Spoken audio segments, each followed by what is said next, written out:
Diet coke healthy ആണോ?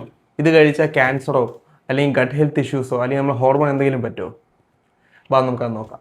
So ഇത് കഴിച്ചാൽ ക്യാൻസർ വരും അല്ലെങ്കിൽ ഹെൽത്ത് റിലേറ്റഡ് ഇഷ്യൂസ് വേറെ ഒക്കെ വരും എന്ന് പറയുന്നത് ഇതിൽ കണ്ടെയ്ൻ ചെയ്യുന്ന ആർട്ടിഫിഷ്യൽ സ്വീറ്റ്നർ ആയിട്ടുള്ള ആസ്പെർട്ടിം ഉള്ളത് കൊണ്ടാണ്. പക്ഷെ ആരും ഇതിൻ്റെ ഡോസേജിനെ പറ്റി സംസാരിക്കാറില്ല.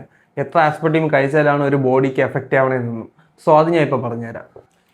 ഒരു ക്യാൻ ഡയറ്റ് കോക്കിൽ 180 മുതൽ 220 mg ആസ്പെർട്ടിമാണ് കണ്ടെയ്ൻ ചെയ്യുന്നത്.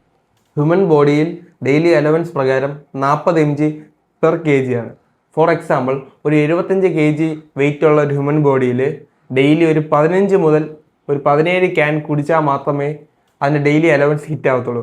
സോ അതിൽ നിന്ന് കൂടുതൽ അല്ലെങ്കിൽ ഒരു 20 ക്യാനൊക്കെ കുടിക്കുമ്പോൾ മാത്രമാണ് ഒരു സിഗ്നിഫിക്കൻറ്റ് ഹെൽത്ത് ഇഷ്യൂസ് അവിടെ കാണപ്പെടുന്നത്. ഈ പറഞ്ഞ 20 ക്യാനൊക്കെ ഡെയിലി ആണ് കേട്ടോ. ഡെയിലി കുടിച്ചാൽ മാത്രമാണ് ഈ പറഞ്ഞ സിഗ്നിഫിക്കൻറ്റ് ഹെൽത്ത് ഇഷ്യൂസ് ഒക്കെ കാണിച്ച് തുടങ്ങാൻ പോകുന്നത്. അടുത്ത ആൾക്കാർ ആർഗ്യൂ ചെയ്യാൻ പോകുന്നത്, അപ്പോൾ ഈ സ്റ്റഡീസിൽ പറയുന്നുണ്ടല്ലോ ഇത് കുടിച്ചാൽ ക്യാൻസർ വരും അല്ലെങ്കിൽ മറ്റു പല അസുഖങ്ങൾ വരും എന്നൊക്കെ.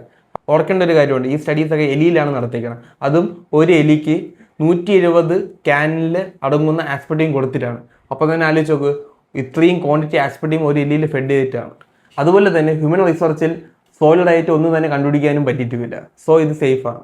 പിന്നെ ഇത് ഡെയിലി കൺസ്യൂം ചെയ്യാമോ എന്ന് ചോദിച്ചാൽ ഒരിക്കലുമില്ല.